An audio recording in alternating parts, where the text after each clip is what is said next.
Hi friends, welcome back to my channel. ನಾನು ಶೋಭಾ. ನಾನು ಇವಾಗ ನೈಟಿಂದ ವ್ಲಾಗ್ನ ಸ್ಟಾರ್ಟ್ ಮಾಡ್ತಾ ಇದ್ದೀನಿ. ಸೊ ಇವಾಗಷ್ಟೇ ಸ್ನಾನ ಮುಗಿಸಿ ಬಂದೆ, ಅಂಗಡಿಯಿಂದ ಬಂದ್ಬಿಟ್ಟೇನೆ. ಹಾಗೆ ಪೂಜೆ ಮಾಡ್ಕೋಬೇಕು.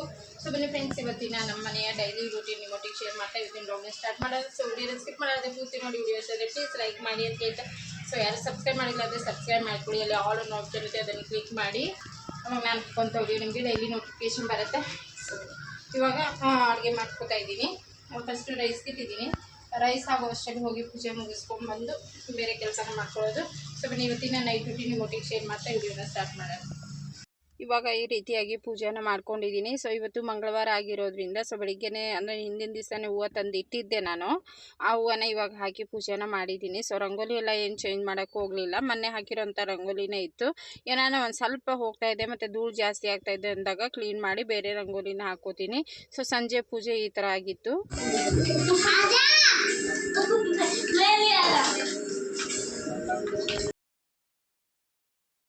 ಸೊ ಓಕೆ ಫ್ರೆಂಡ್ಸ್, ಇವಾಗ ನಾನು ಪೂಜೆ ಎಲ್ಲ ಮುಗಿಸ್ಕೊಂಡು ಬಂದೆ. ಸೊ ಇಲ್ಲಿ ಒಂದು ಸ್ವಲ್ಪ ಮೀನಿತ್ತು, ಒಂದು ಡ್ರೈ ಮೀನು.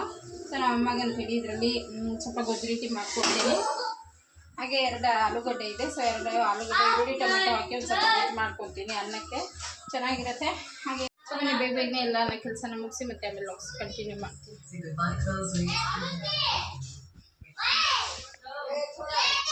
ನೋಡಿ, ಆಲೂಗಡ್ಡೆ ಈ ರೀತಿಯಾಗಿ ಸಣ್ಣಗೆ ಹೆಚ್ಚಿದ್ದೀನಿ ಇವಾಗ. ಸೊ ಈ ಥರ ಇರಬೇಕು, ಸಣ್ಣದಾಗಿ ಹೆಚ್ಕೊಂಡ್ರೆ ಒಂದು ಒಳ್ಳೆ ಗಟ್ಟಿಯಾಗಿ ಗ್ರೇವಿ ಯಾವ ರೀತಿ ಮಾಡೋದು ಅಂತೇಳಿ. ಮತ್ತು ಬರೀ ಈರುಳ್ಳಿ, ಟೊಮೆಟೊ, ಕೊತ್ತಂಬರಿ ಹಾಕಿ ಮಾಡ್ತಾರಂತ ಆಲೂಗಡ್ಡೆ ಗ್ರೇವಿ ತೋರಿಸ್ತಾ ಇದ್ದೀನಿ.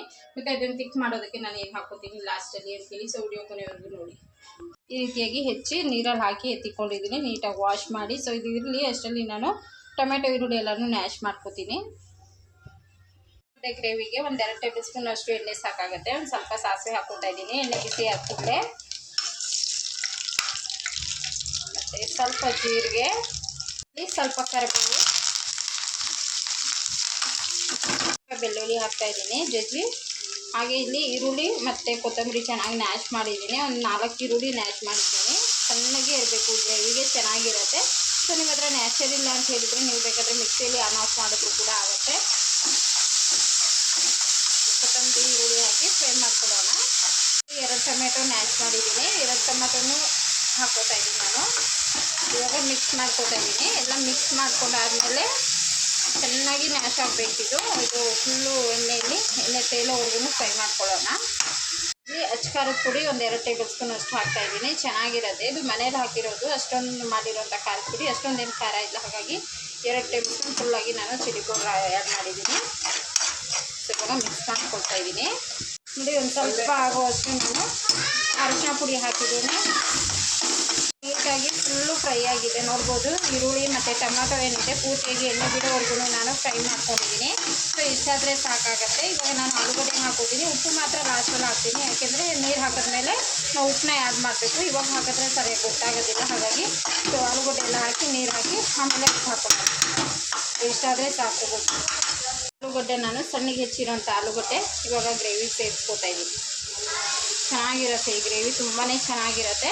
ಮತ್ತು ಸ್ವಲ್ಪ ಗ್ರೇವಿ ತಿಕ್ ಮಾಡೋದಕ್ಕೆ ನಾನು ಸ್ವಲ್ಪ ಕಾರ್ನ್ಫ್ಲೋರ್ ಕೂಡ ಯೂಸ್ ಮಾಡ್ತೀನಿ, ಅದು ಲಾಸ್ಟಲ್ಲಿ.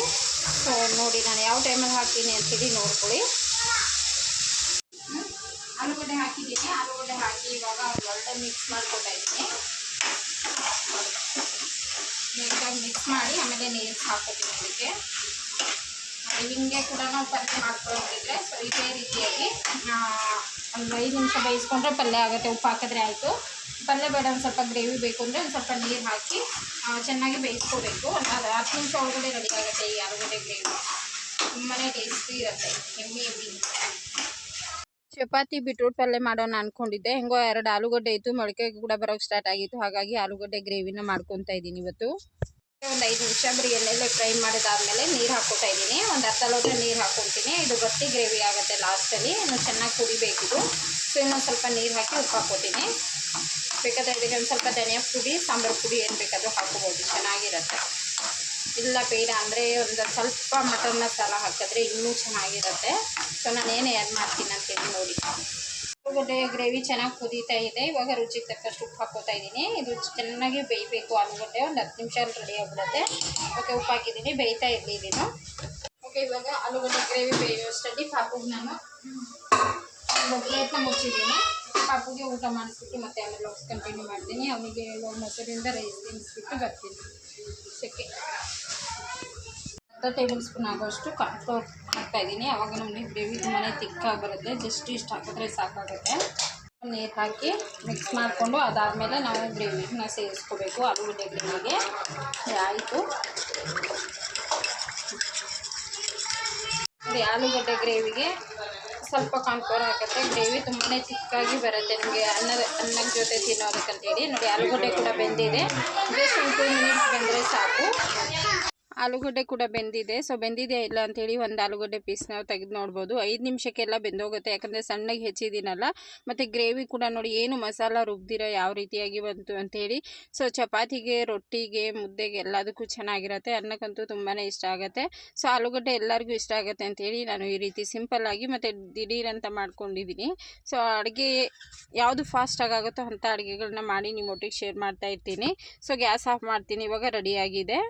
ಬಿಸಿ ಅನ್ನಕ್ಕೆ ಈ ಗ್ರೇವಿ ತುಂಬಾ ಚೆನ್ನಾಗಿರುತ್ತೆ. ಸೊ ನಾನು ಅಡುಗೆ ಮಾಡಿ ಇನ್ನು ಗ್ಯಾಸ್ ಆಫ್ ಮಾಡಿ ಒಂದು ಹತ್ರ ಇಟ್ಬಿಟ್ಟು ಪಾಪು ಫಸ್ಟು ತಿನ್ನಿಸ್ಬಿಟ್ಟು ಅವನಿಗೆ ಅಮ್ಮನ ಕೈಯಲ್ಲಿನ ಇವಾಗ ಸಂಜೆ ಡೈಲಿ ನಾನು ದೃಷ್ಟಿನ ತೆಗಿಸ್ತೀನಿ. ಯಾಕಂದರೆ ಹುಷಾರಿಲ್ಲ, ಇವಾಗ ಸ್ವಲ್ಪ ಹುಷಾರಾಗಿದ್ದಾನೆ.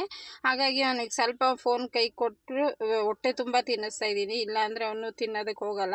ಸೊ ಹಾಗಾಗಿ ನಾನು ಅವನಿಗೆ ಒಂದು 5 ನಿಮಿಷ ಫೋನ್ ಕೊಟ್ಬಿಟ್ಟು ತಿನ್ನಿಸಿದ್ರೆ ಬೇಗನೆ ಸ್ವಲ್ಪ ಜಾಸ್ತಿ ಊಟ ಮಾಡ್ತಾನೆ. ಹಾಗಾಗಿ ಊಟ ಮಾಡಿಸಿ ಅದೇ ಎಂಜಲ್ ತಟ್ಟೆಗೆ ಅಮ್ಮನ ಕೈಯರನ್ನೇ ಈ ರೀತಿಯಾಗಿ ದೃಷ್ಟಿ ತೆಗೆಸಿದ್ದೀನಿ. ಸೊ ಈ ರೀತಿ ದೃಷ್ಟಿ ತೆಗೆದ್ರೆ ಮಕ್ಕಳಿಗೆ ಹೊಟ್ಟೆ ನೋವು ಎಲ್ಲ ಕಡಿಮೆ ಆಗುತ್ತೆ. ತುಂಬಾ ಒದ್ದಾಡ್ತಾ ಇದ್ದೆ ಹೊಟ್ಟೆ ನೋವು ಅಂತ ಹೇಳಿ. ನೋಡಿ ನಾನು ಕೂಡ ಬೆಳಿಗ್ಗೆ ಮತ್ತು ಮಧ್ಯಾಹ್ನ 2 ಟೈಮ್ ಅಂಗಡಿಯಲ್ಲೇ ದೃಷ್ಟಿನ ತೆಗಿತೀನಿ. ಇವಾಗ ಸಂಜೆ ಟೈಮು ಅಮ್ಮನ ಕೈಯಲ್ಲಿ ತೆಗೆಸ್ತೀನಿ. ಅಮ್ಮ ಯಾವ ರೀತಿ ದೃಷ್ಟಿ ತೆಗೆದ್ರು ಅಂಥೇಳಿ ನೋಡಿದ್ರಲ್ಲ. ಸೊ ಈ ರೀತಿಯಾಗಿ ಮಕ್ಕಳಿಗೆ ದೃಷ್ಟಿ ತೆಗೆದ್ರೆ ತುಂಬಾ ಒಳ್ಳೆಯದು.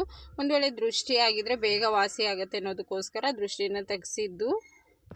ಸೊ ನೋಡ್ಬೋದು, ಇವಾಗ ನಾನು ಮೀಶೋಯಿಂದ ಒಂದು ಗಿಫ್ಟ್ನ ತರಿಸಿದೆ. ಅಂದರೆ ನಾನು ಕತ್ತಿಗೆ ಹಾಕೋ ಥರ ಚೌಕರ್ನ ತರಿಸಿದ್ದೆ. ಅದು ಚೈನ್ ತುಂಬಾ ಚಿಕ್ಕದಾಗಿದೆ, ಬಟ್ ಅದು ಕೈಗೆ ಹಾಕ್ಕೊಳ್ಳೋದಂತೆ. ಅದು ನಾನು ಕತ್ತಿಗೆ ಹಾಕೊಳ್ಳೋಂಥ ಚೌಕರ್ ಅಂತ ಹೇಳಿಬಿಟ್ಟು ತರಿಸಿದೆ. ಬಟ್ ಅದು ನನ್ನ ಕತ್ತಿಗೆ ಆಗಲಿಲ್ಲ. ಚೈನ್ ತುಂಬಾ ಚಿಕ್ಕದಾಗಿತ್ತು. ಇನ್ನು ಅಂಜಲಿಗೆ ಆಗುತ್ತೆ ಅಂಥೇಳಿ ಹಾಗೆ ಎತ್ತಿಕ್ಕಿದ್ದೀನಿ. ಮತ್ತು ಏನು ರಿಟರ್ನ್ ಮಾಡೋದು ಬೇಡ ಅಂಥೇಳಿ. ಬೇಡ ಅಂದರೆ ರಿಟರ್ನ್ ಮಾಡ್ಬೋದಾಗಿತ್ತು. ಸೊ ಚೆನ್ನಾಗಿದೆ ಮತ್ತು ಕಡಿಮೆ ಕೂಡ ಪ್ರೈಸು. ಹಾಗಾಗಿ ನಾನು ಇದನ್ನು 89 ರುಪೀಸ್ ಏನೋ ಇದೆ ಎರಡಕ್ಕೂ ಸೇರಿ. ಸೊ ಅಂಜಲಿಗೆ ಇರುತ್ತೆ. ಮತ್ತು ಇದು ಚೌಕರ್ ತುಂಬಾ ಚೆನ್ನಾಗಿ ಕಾಣಿಸುತ್ತೆ ನಾವು ಕತ್ತಿಗೆ ಹಾಕ್ಕೊಂಡ್ರೆ. ನಾನು ಸ್ಯಾರಿ ಮೇಲೆ ಮತ್ತು ಡ್ರೆಸ್ ಮೇಲೆ ಎಲ್ಲದಕ್ಕೂ ತುಂಬ ಚೆನ್ನಾಗಿರುತ್ತೆ ಅಂತ ಹೇಳಿ ತರಿಸಿದ್ದೆ. ಬಟ್ ಈ ಥರ ಬಂತು, ಏನು ಮಾಡೋಕ್ಕಾಗಲ್ಲ ಅಂತ ಹೇಳ್ಬಿಟ್ಟು ಸೊ ಅಂಜಲಿಗೆ ಯೂಸ್ ಆಗುತ್ತೆ ಅಂಥೇಳಿ ಹಂಗೆ ಇಟ್ಟಿದ್ದೀನಿ. ನೋಡಿ, ಇನ್ನೊಂಚೂರು ಚೈನ್ ದೊಡ್ಡದಾಗಿದ್ದರೆ ನನ್ನ ಕತ್ತಿಗೆ ತುಂಬಾ ಚೆನ್ನಾಗಿ ಕಾಣಿಸ್ತಾ ಇತ್ತು. ಸೊ ಇವತ್ತಿನ ಬ್ಲಾಗ್ಸ್ ಇಷ್ಟೇ ಫ್ರೆಂಡ್ಸ್. ಇವತ್ತಿನ ರೆಸಿಪಿ ಮತ್ತು ಇವತ್ತಿನ ಒಂದು ಸಿಂಪಲ್ ಆಗಿರೋಂಥ ರೂಟೀನ್ ನಿಮ್ಮೊಟ್ಟಿಗೆ ಶೇರ್ ಮಾಡಿದ್ದೀನಿ. ಇವತ್ತಿನ ಬ್ಲಾಗ್ಸ್ ನಿಮಗೆಲ್ಲ ಇಷ್ಟ ಆಯಿತು ಅನ್ಕೋತೀನಿ. ಸೊ ನೋಡಿ, ನಾವು ತರಿಸಿರೋದೇ ಒಂದು, ಬಂದಿರೋದೇ ಒಂದು.